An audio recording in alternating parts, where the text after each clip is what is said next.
بھائی مجھے مت مارنا، میں آپ سے کچھ نہیں مانگوں گی، میں کسی کو نہیں بتاؤں گی کہ آپ کون ہیں، آپ مجھے کہیں بھی چھوڑ دیں، میں چلی جاؤں گی، لیکن پلیز مجھے ان درندوں کے حوالے مت کرنا۔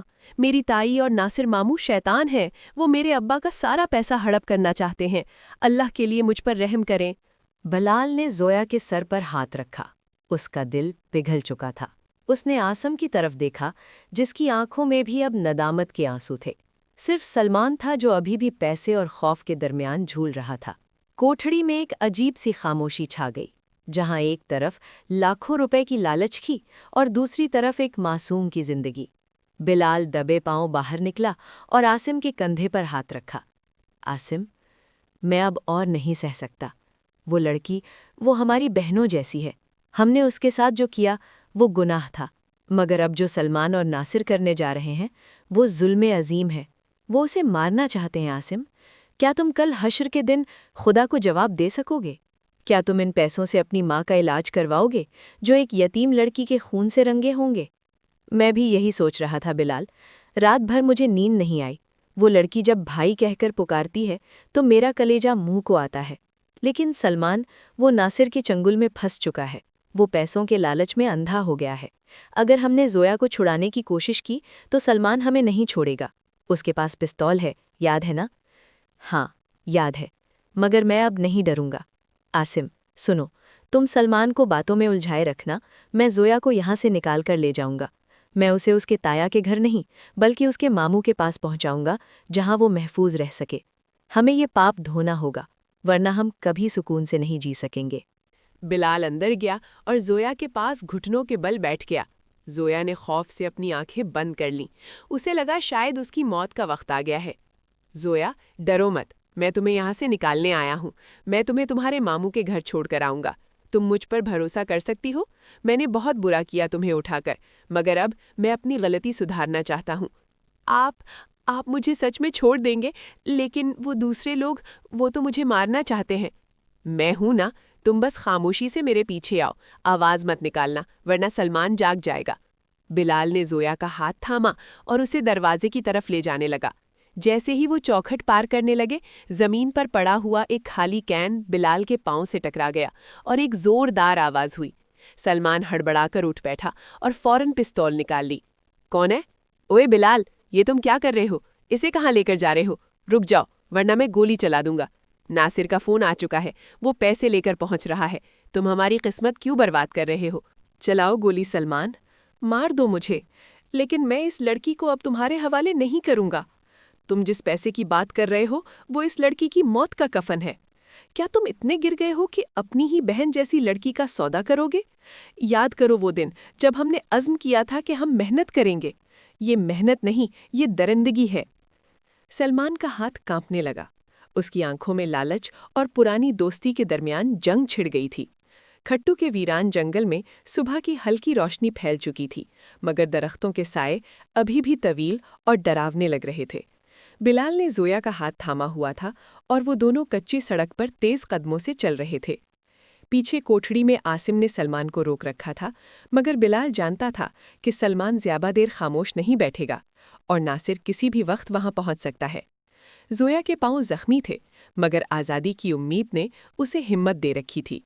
زویا، بس تھوڑی دیر اور، آگے مین روڈ ہے، وہاں سے ہمیں کوئی نہ کوئی سواری مل جائے گی۔ بھائی، آپ میرے لیے اپنی جان خطرے میں ڈال رہے ہیں۔ اگر سلمان نے آپ کو گولی مار دی ہوتی تو؟ میں آپ کا یہ احسان زندگی بھر نہیں بھولوں گی۔ میں نے آپ کو برا سمجھا تھا، مگر آپ تو میرے لیے فرشتہ بن کر آئے ہیں۔ نہیں زویا، مجھے فرشتہ مت کہو، میں نے گناہ کیا تھا، میں نے تمہیں اٹھایا تھا، بس اللہ نے میرے دل میں رحم ڈال دیا ہے۔ اب میری بس ایک ہی دعا ہے کہ میں تمہیں صحیح سلامت تمہارے اپنوں تک پہنچا دوں۔ دوسری طرف تایا کے گھر میں ناصر اور تائی امی ایک نیا ڈرامہ رچانے میں مصروف تھے۔ تایا ابو کمرے میں بے حال بیٹھے تھے، جبکہ تائی امی ان کے پاس بیٹھ کر مگر مچھ کے آنسو بہا رہی تھیں۔ ارے میاں، میں نے کہا تھا نا کہ لڑکی کو اکیلا مت چھوڑو، دیکھو اغوا کاروں کا دوبارہ فون آیا ہے۔ وہ کہہ رہے ہیں کہ اگر اگلے 2 گھنٹے میں 20 لاکھ روپے نہ ملے تو وہ زویا کو مار ڈالیں گے۔ ناصر بھائی کہہ رہے ہیں کہ وہ خود جا کر پیسے دے آئیں گے، آپ بس پیسوں کا انتظام کریں۔ 20 لاکھ؟ میرے پاس اتنی نقد رقم کہاں ہے؟ مجھے زویا کے ابا کا سونا بیچنا ہوگا۔ میری بچی کی جان بچنی چاہیے، چاہے میرا سب کچھ لٹ جائے۔ ناصر، تم جاؤ، یہ زیور لے جاؤ اور اسے چھڑا کر لاؤ۔ ناصر زیورات کا ڈبہ لے کر کمرے سے باہر نکلا، جہاں تائی امی اس کا انتظار کر رہی تھیں۔ ان دونوں کے چہروں پر ایک شیطانی مسکراہٹ تھی۔ کام ہو گیا بہن، تایا نے سارا زیور دے دیا ہے۔ اب میں سلمان کے پاس جا رہا ہوں، اسے چند ہزار روپے دے کر ٹال دوں گا، اور زویا کو میں اپنے ساتھ لے جاؤں گا، جہاں سے وہ کبھی واپس نہیں آ سکے گی۔ ہاں، بس یاد رکھنا، زویا کا قصہ ہمیشہ کے لیے ختم ہونا چاہیے۔ تایا کو ہم کہہ دیں گے کہ اغوا کار پیسے لے کر بھاگ گئے اور لڑکی کو بھی ساتھ لے گئے۔ اس طرح سارا مال بھی ہمارا اور کانٹا بھی نکل جائے گا۔ بلال اور زویا مین روڈ پر پہنچ چکے تھے، جہاں انہیں ایک پرانا ٹرک نظر آیا۔ بلال نے اسے ہاتھ دے کر روکا۔ وہ نہیں جانتے تھے کہ ناصر اپنی گاڑی میں تیز رفتاری سے اسی طرف آ رہا ہے، اور اس کے ارادے پہلے سے کہیں زیادہ خوفناک تھے۔ سورج اب پوری آب و تاب سے چمک رہا تھا، مگر بلال کے دل میں اندھیروں کا خوف اب بھی باقی تھا۔ وہ زویا کو لے کر ایک پرانے ٹرک کے پیچھے حصے میں سوار ہو چکا تھا، جو شہر کی طرف جا رہا تھا۔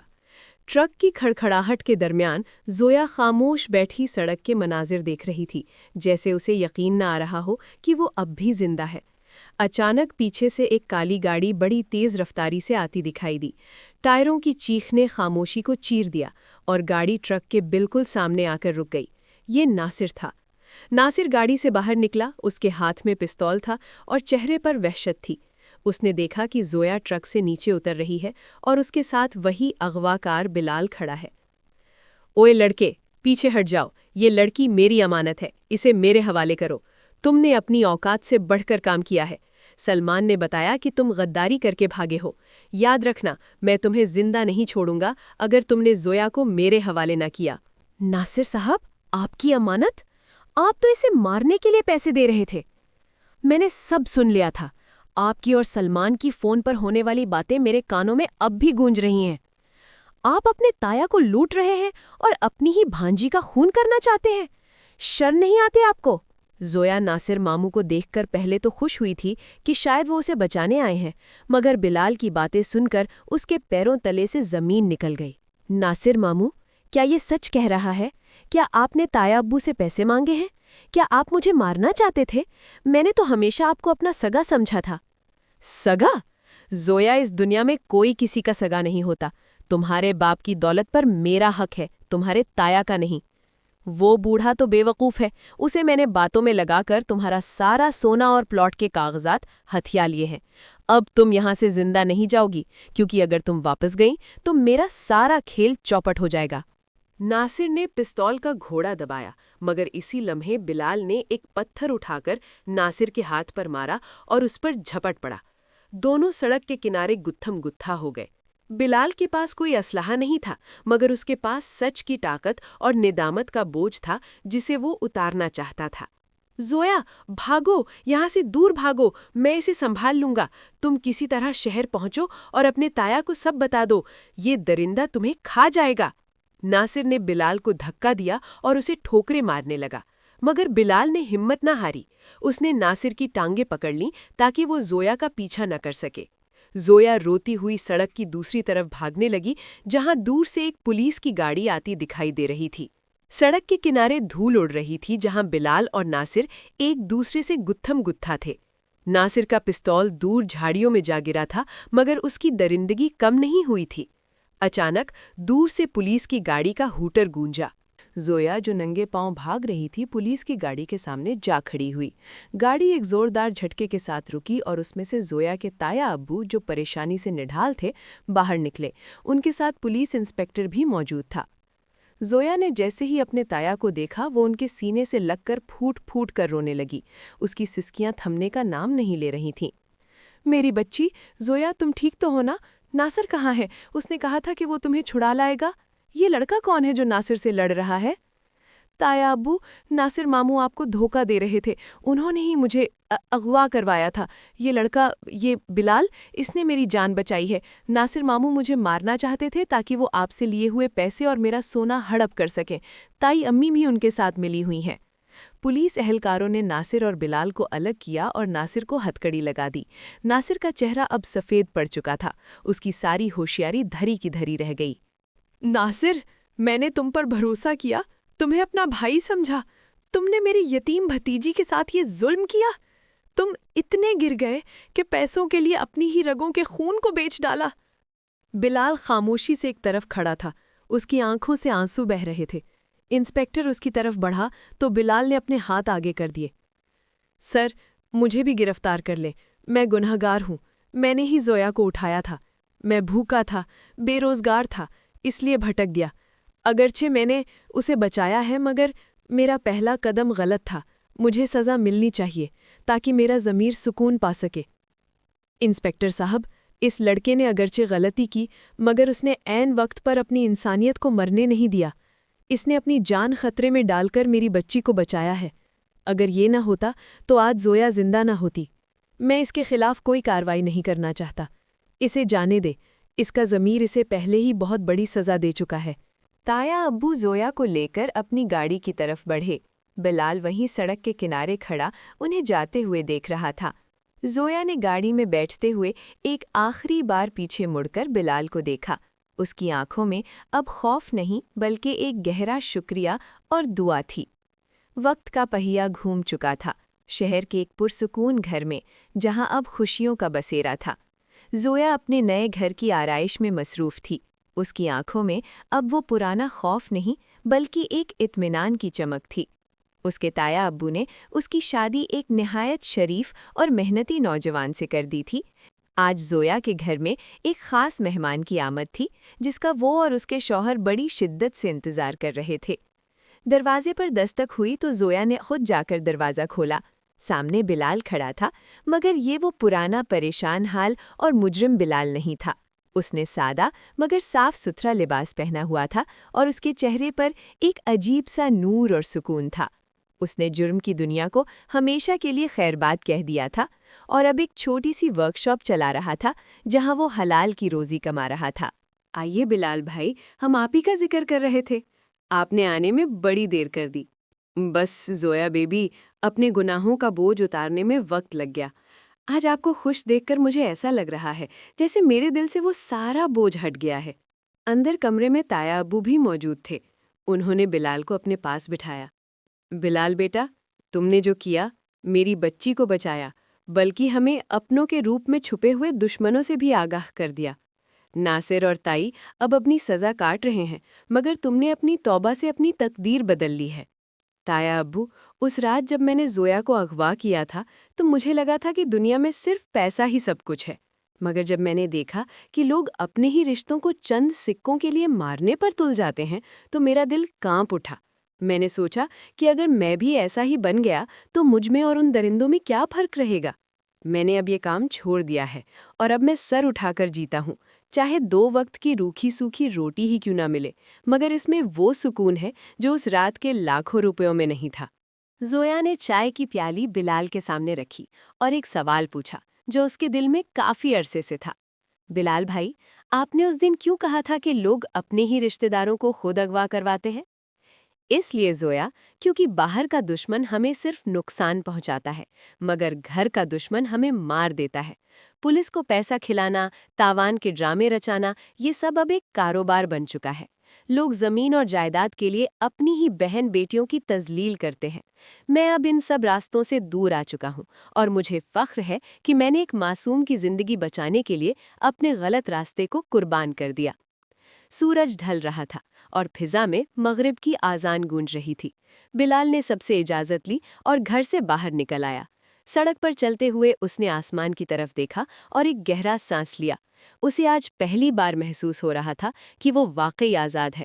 سچائی، توبہ اور حلال کی کمائی نے اسے ایک نیا انسان بنا دیا تھا۔